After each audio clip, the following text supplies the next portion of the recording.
एक गांव में एक आदमी रहता था जो बहुत बूढ़ा हो चुका था, जिस वजह से उसे कम दिखाई देता था और बहुत कमज़ोर हो गया था। इसलिए अपनी बची कुची ज़िंदगी अपने बेटे के साथ बिता सके, इसलिए शहर में रह रहे उसके बेटे के घर रहने चला गया। बेटा एक शहर के छोटे मकान में रहता था। मकान तो उसका छोटा था, लेकिन उसके अंदर जो चीज़ें थी वह बहुत महंगी थी।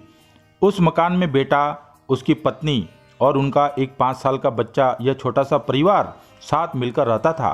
बूढ़े पिता के आने से उनके परिवार का एक सदस्य और बढ़ गया। यह पूरा परिवार रोज सुबह शाम डाइनिंग टेबल पर साथ में खाना खाया करता। बूढ़ा पिता अपनी कमजोरी के चलते हमेशा खाने की चीज़ें नीचे गिराता रहता और कई बार कांच के बर्तन भी टूट जाया करते थे। कुछ दिनों तक तो बहू और बेटे ने यह सब सहन किया, लेकिन बाद में वे दोनों बूढ़े की ऐसी हरकतों से चिढ़ने लगे। एक दिन बेटे ने कहा कि ऐसा कब तक चलेगा, हमें कुछ करना पड़ेगा। उसकी पत्नी ने भी इस बात से सहमत हुई।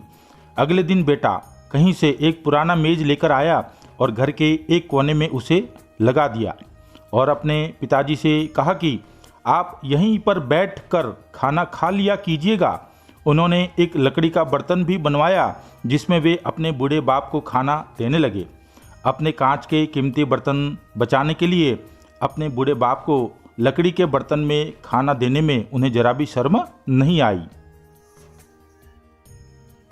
अब खाने का समय जब जब होता तो बूढ़ा बाप एक कोने में बैठकर खाना खाता और बाकी का परिवार डाइनिंग टेबल पर खाना खाया करता था। डाइनिंग टेबल पर बैठे बैठे दोनों पति पत्नी कभी कभी अपने बूढ़े बाप की तरफ देख लिया करते। बूढ़े बाप की आंखों में उन्हें आंसू भी नजर आते, मगर उन पर जैसे कोई असर ही नहीं होता। बूढ़े का पोता भी यह नज़ारा हमेशा देखता और वह अपने में ही खोया रहता।